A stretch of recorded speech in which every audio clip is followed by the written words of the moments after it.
Je ne sais pas si vous avez remarqué, mais l'évangile de ce matin semble un peu bizarre. On parle de toutes sortes de choses.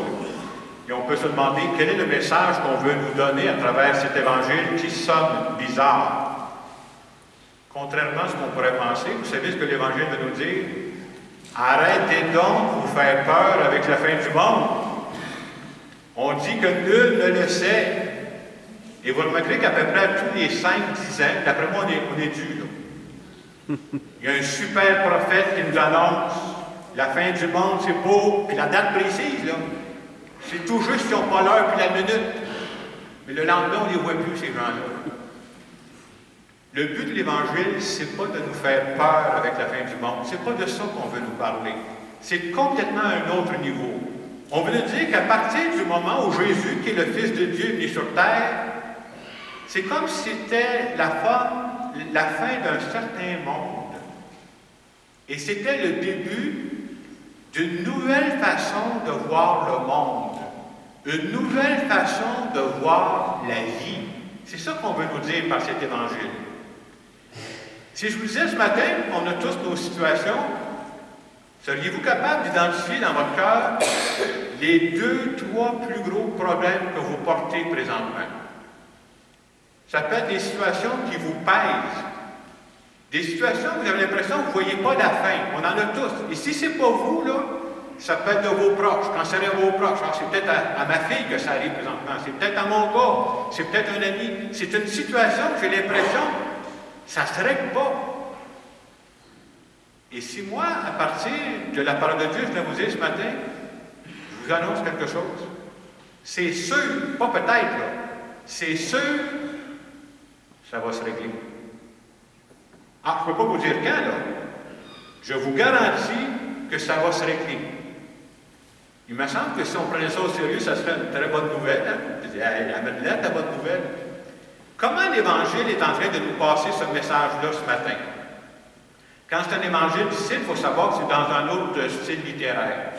J'aime souvent dire, puis je pense que j'en ai déjà parlé ici, cet évangile-là est bâti exactement comme un film de Colombo. Tout le monde connaît Colombo, hein? C'est le sergent détective là, qui se promène avec son vieil imperméable, son cigare et son vieux char. Là.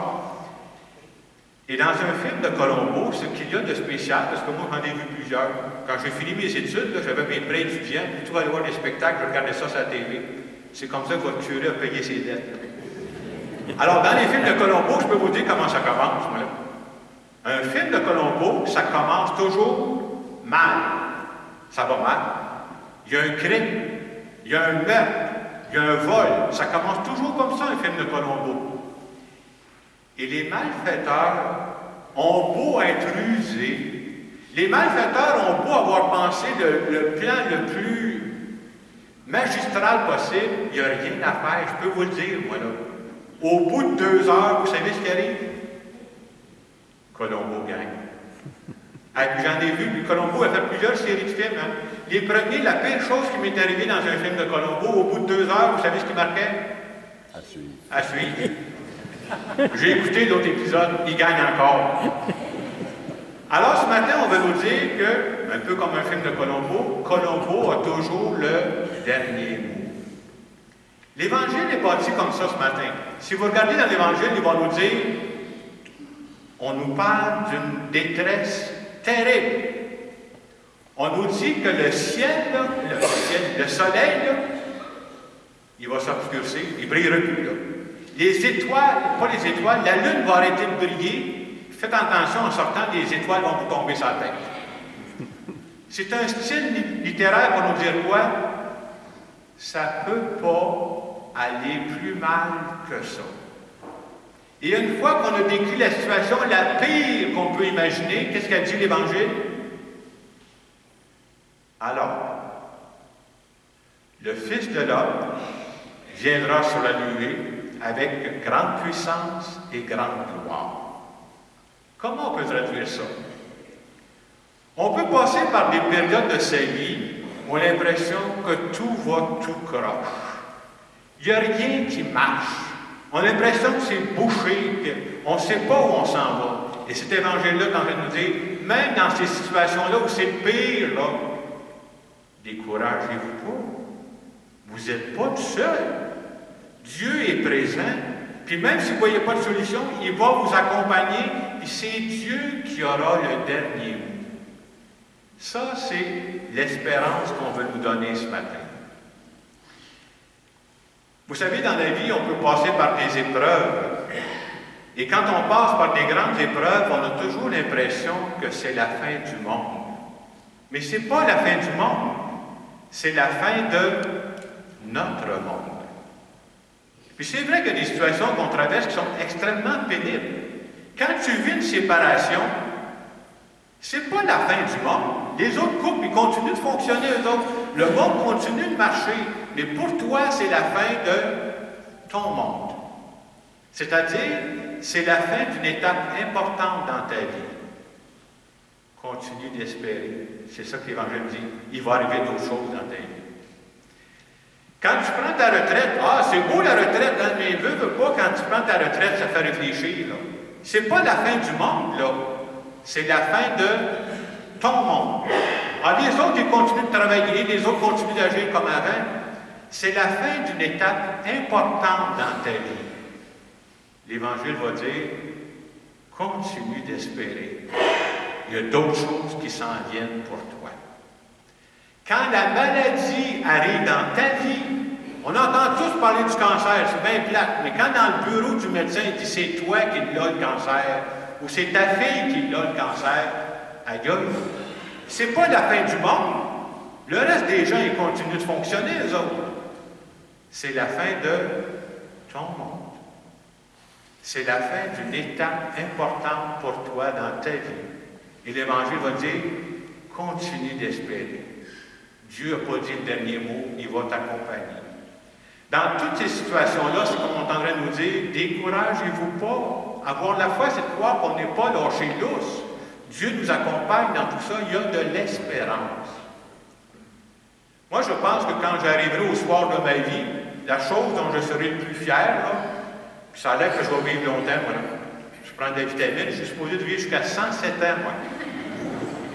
C'est Adrien Gagnon qui me le dit. Je ne sais pas si c'est lui qui me fait vivre ou c'est moi qui le fais vivre, là, mais quand je vais arriver au soir de ma vie, je pense que la chose dont je serai le plus fier, c'est d'avoir donné de l'espérance aux gens. Il y a tellement de situations où on peut se décourager. Il y a tellement de situations où on peut avoir le goût de lâcher, qu'on passe tout par ça, là. Moi, je vous dis comme prêtre, donner de l'espérance, puis je pense que c'est vrai pour n'importe qui. Un père de famille, une mère de famille, qu'est-ce que tu peux faire de plus beau, là, quand tu viens de voir ton gars ou ta fille, là, puis tu ramasses ta petite cuillère, là. Ils viennent vivre, ils viennent manger une claque dans la vie, puis tu es là pour leur craquer. Tu es là pour leur donner de l'espérance. Y a-t-il quelque chose dans la vie que tu peux faire de plus beau que ça? Je ne sais pas, en tout cas. Pour moi, c'est la plus belle chose qu'on peut faire. Et de croire à ça, d'abord d'avoir de l'espérance pour nous autres, ça montre aux gens que nous autres aussi, on mange des claques. On fait confiance que Dieu nous donne la force de rebondir. À chaque fois qu'on vient vivre l'Eucharistie, pour moi, on vient recharger nos batteries d'espérance.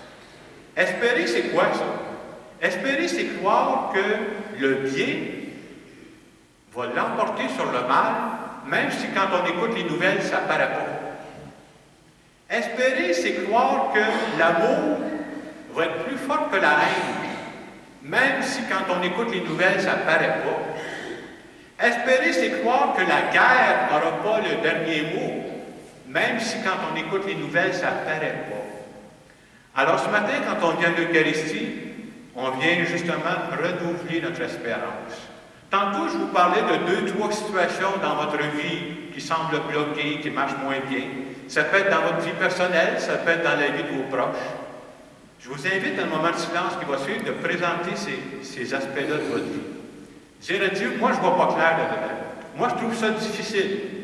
Mais l'Évangile semble nous dire qu'on peut espérer même dans cette situation-là. Ce matin, je te l'offre et je rechoisis de garder l'espérance, même dans ces situations difficiles que je vis.